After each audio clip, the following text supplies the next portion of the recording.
Assalamualaikum warahmatullahi wabarakatuh. Selamat berjumpa kembali teman-teman semuanya. Setelah Hiroshima dan Nagasaki luluh lantak terkena bom atom sekutu, Jepang pelan tapi pasti berhasil bangkit. Mau tidak mau harus diakui saat ini Jepang bersama Cina dan Korea Selatan sudah menjelma menjadi macan Asia dalam bidang teknologi dan ekonomi. Alhamdulillah, saya dapat kesempatan untuk bersharing dengan orang-orang di Jepang. 10 resep yang membuat bangsa Jepang bisa sukses seperti sekarang. Tentu rumusan ini beberapa sisi agak subjektif. Hanya dari sharing yang saya dapatkan dengan teman-teman orang asli Jepang.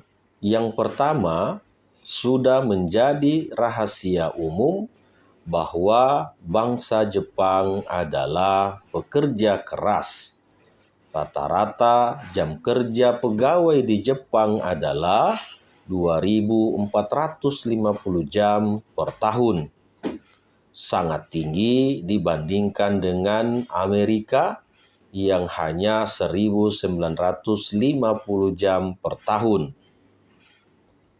Seorang pegawai di Jepang bisa menghasilkan sebuah mobil dalam 9 hari. Sedangkan pegawai di negara lain memerlukan 47 hari untuk membuat mobil yang bernilai sama. Seorang pekerja Jepang boleh dikatakan bisa melakukan pekerjaan yang biasanya dikerjakan oleh 5-6 orang. Pulang cepat adalah sesuatu yang boleh dikatakan agak memalukan di negara Jepang dan menandakan bahwa pegawai tersebut termasuk yang tidak dibutuhkan oleh perusahaan. Di kampus, profesor juga biasa pulang malam, membuat mahasiswanya tidak enak pulang duluan. Fenomena karoshi mungkin hanya ada di Jepang. Sebagian besar literatur menyebutkan bahwa dengan kerja keras inilah sebenarnya kebangkitan dan kemakmuran Jepang bisa tercapai. Yang kedua, malu. Malu adalah budaya leluhur dan turun-temurun bangsa Jepang. Harakiri atau bunuh diri dengan menusukkan pisau ke perut menjadi ritual sejak era samurai, yaitu ketika mereka kalah dalam pertempuran. Masuk ke dunia modern ini, wacananya sedikit berubah ke fenomena mengundurkan diri bagi para pejabat yang terlibat masalah korupsi atau merasa gagal menjalankan tugasnya. Efek negatifnya mungkin adalah anak-anak SD, SMP yang kadang bunuh diri karena nilai jelek atau tidak naik kelas. Karena malu jugalah orang Jepang lebih senang memilih jalan memutar daripada mengganggu pengemudi di belakangnya dengan memotong jalur di tengah jalan. Bagaimana mereka secara otomatis langsung membentuk antrian dalam setiap keadaan yang membutuhkan pembelian tiket kereta, masuk ke stadion untuk menonton sepak bola, di halte bus, bahkan untuk memakai toilet umum di stasiun-stasiun. Mereka belajar rapi menunggu giliran. Mereka malu terhadap lingkungannya apabila mereka melanggar peraturan ataupun norma yang sudah menjadi kesepakatan umum. Yang ketiga, hidup hemat. Orang Jepang memiliki semangat hidup hemat dalam keseharian. Sikap anti-konsumerisme berlebihan ini nampak dalam berbagai bidang kehidupan. Di masa awal mulai kehidupan di Jepang, saya sempat terheran-heran dengan banyaknya orang Jepang ramai belanja di supermarket pada sekitar jam 7.30. Selidik punya selidik, ternyata sudah menjadi hal yang biasa bahwa supermarket di Jepang akan memotong harga sampai separuhnya pada waktu sekitar jam tersebut. Seperti diketahui bahwa supermarket di Jepang rata-rata tutup pada pukul 8 malam. Contoh lain adalah para ibu rumah tangga yang rela naik sepeda menuju toko sayur agak jauh dari rumahnya hanya karena lebih murah 20 atau 30 yen. Banyak keluarga Jepang yang tidak memiliki mobil, bukan karena tidak mampu, tetapi karena lebih hemat menggunakan bus dan kereta untuk bepergian. Yang keempat, loyalitas. Loyalitas membuat sistem karir di sebuah perusahaan berjalan dan tertata dengan rapi, sedikit berbeda dengan sistem di Amerika dan Eropa. Sangat jarang orang Jepang yang berpindah-pindah kerjaan. Mereka biasanya bertahan di satu atau dua perusahaan sampai pensiun. Ini mungkin aplikasi dari industri di Jepang yang kebanyakan hanya mau menerima fresh grade, yang kemudian mereka latih dan didik sendiri sesuai dengan bidang garapan perusahaan. Kota Hofu mungkin sebuah contoh nyata. Hofu dulunya adalah kota industri yang sangat tertinggal dengan penduduk yang terlalu padat. Loyalitas penduduk untuk tetap bertahan dan punya komitmen bersama untuk bekerja keras siang dan malam akhirnya mengubah Hofu menjadi kota makmur dan modern.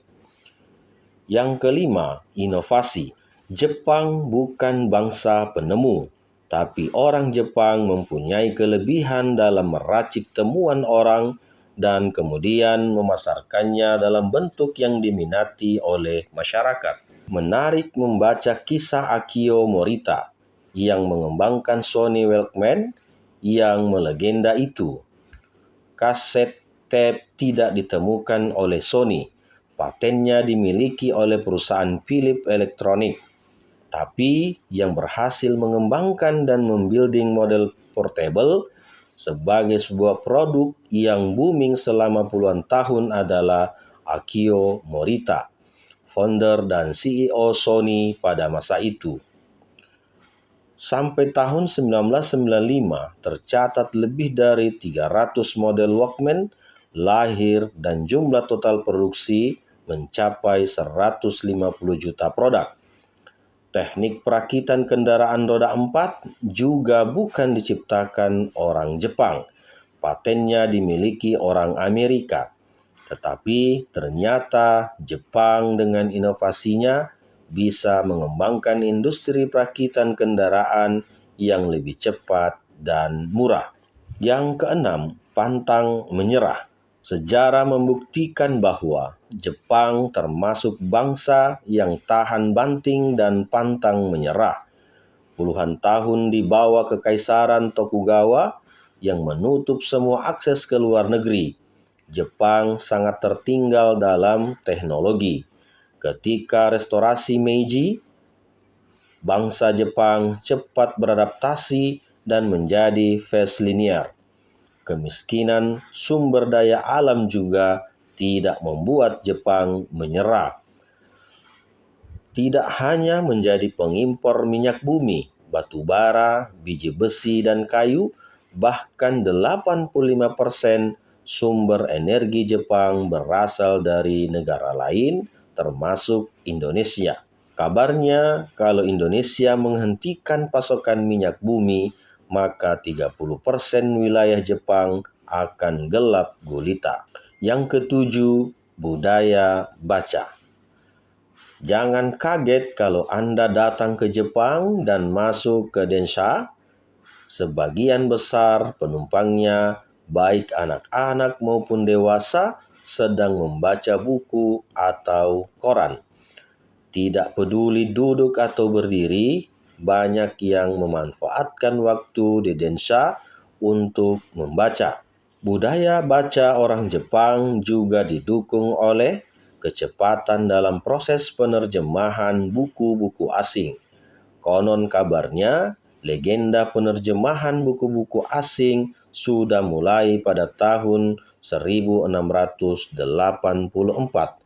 seiring dibangunnya Institut Penerjemahan dan terus berkembang sampai saat ini. Yang kedelapan, bekerja sama atau berkelompok. Budaya di Jepang tidak terlalu mengakomodasi kerja-kerja yang terlalu bersifat individualistik, termasuk klaim hasil pekerjaan. Biasanya ditunjukkan untuk tim atau kelompok tersebut. Fenomena ini tidak hanya di dunia kerja. Kondisi kampus dengan lab penelitiannya juga seperti itu. Mengerjakan tugas mata kuliah biasanya juga dalam bentuk berkelompok. Kerja dalam kelompok mungkin salah satu kekuatan terbesar orang Jepang. Ada anekdot bahwa satu orang profesor Jepang akan kalah dengan satu orang profesor Amerika. Hanya 10 orang profesor Amerika tidak akan bisa mengalahkan 10 orang profesor Jepang yang berkelompok. Musyawarah mufakat atau sering disebut dengan ringgi adalah ritual dalam kelompok. Yang kesembilan, mandiri. Sejak usia dini, anak-anak dilatih untuk mandiri. Kebiasaan mandiri ini diterapkan dari usia sejak dini. Anak-anak harus memakai sepatu sendiri, ganti baju sendiri, menata buku-buku, handuk dan botol minumannya sendiri, mencuci piringnya sendiri, sehingga kemandirian terbentuk dari sejak dini mungkin. Yang ke-10, jaga tradisi. Perkembangan teknologi dan ekonomi tidak membuat bangsa Jepang kehilangan tradisi dan budayanya. Budaya perempuan yang sudah menikah untuk tidak bekerja masih ada dan hidup sampai saat ini. Budaya minta maaf masih menjadi refleks orang Jepang. Kalau suatu hari Anda naik sepeda di Jepang dan menabrak pejalan kaki, maka jangan kaget kalau yang kita tabrak malah yang minta maaf duluan. Sampai saat ini, orang Jepang relatif menghindari berkata tidak untuk apabila mendapat tawaran dari orang lain. Jadi, kita harus berhati-hati dalam pergaulan dengan orang Jepang karena hai belum tentu ya bagi orang Jepang. Pertanian merupakan tradisi leluhur dan aset penting di Jepang. Persaingan keras karena masuknya beras Thailand dan Amerika yang murah tidak menyurutkan langkah pemerintah Jepang untuk melindungi para petaninya. Kabarnya, tanah yang dijadikan lahan pertanian mendapatkan pengurangan pajak yang signifikan, termasuk beberapa insentif lain untuk orang-orang yang masih bertahan di dunia pertanian. Pertanian Jepang merupakan salah satu yang tertinggi di dunia. Terima kasih teman-teman semuanya. Itulah 10 resep dari kebiasaan dan sifat orang Jepang yang menjadikan Jepang sampai hari ini menjadi sukses dan maju. Assalamualaikum warahmatullahi wabarakatuh.